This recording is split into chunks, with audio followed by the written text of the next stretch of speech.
C'est donner mon temps à quelqu'un qui en a besoin, dans la bonne action, me sentir utile. C'est tout naturel pour moi d'essayer d'aider quelqu'un et j'avais le temps et c'est pour ça que j'ai décidé de faire du bénévolat. Pour faire la différence, tout simplement, pour offrir du temps de qualité. De partager, d'aider.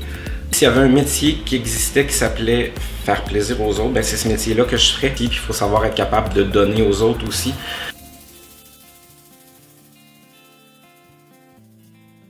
C'est arrivé par hasard. J'ai lu dans le journal, il y avait une annonce bénévole recherché. J'aimais aussi le petit lien d'amitié qu'on pouvait créer au parrainage. Ben, c'est par ma job en premier. Je suis chauffeur d'autobus, fait que déjà en partant, j'avais un contact avec eux autres. J'allais amener mes clients là, des activités pour le parrainage. À mon école au cégep, dans une foire de bénévolat, ils avaient un petit kiosque et ça m'a bien attirée. Parrainage civique, la première fois que j'ai entendu parler de ça, c'était par le journal local. Ça m'a comme donné le goût de dire « Ah, c'est peut-être quelque chose que j'aimerais faire. » De ma colocataire, elle m'en a plusieurs fois parlé. Tout de suite, je me suis sentie à l'aise avec l'organisme, j'ai apprécié les gens.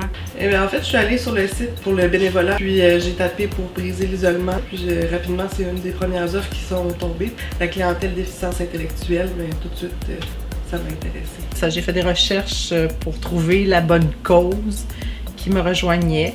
J'avais envie de vivre une nouvelle expérience significative et c'est ainsi que j'ai choisi Parrainage civique. Ce qui m'attirait à la base, c'était beaucoup la trisomie puis l'autisme. Quand on m'a présenté mon filleul, il vit avec une déficience intellectuelle légère, je trouvais que c'était tellement un beau défi qui combinait beaucoup de choses. Des gens intéressants. On n'a pas besoin de taper la galerie avec ces gens-là. Ça m'a interpellé. Et là, j'ai découvert tout un monde dont j'ignorais. Un monde de personnes qui ont des besoins. Je me dis, mon Dieu, que c'est gratifiant. Ils sont laissés pour compte, je trouve.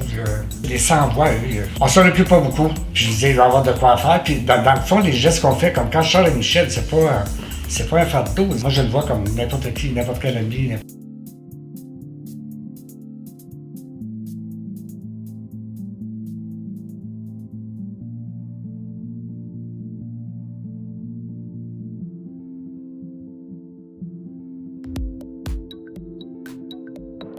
La différence, C'est vous qui la faites.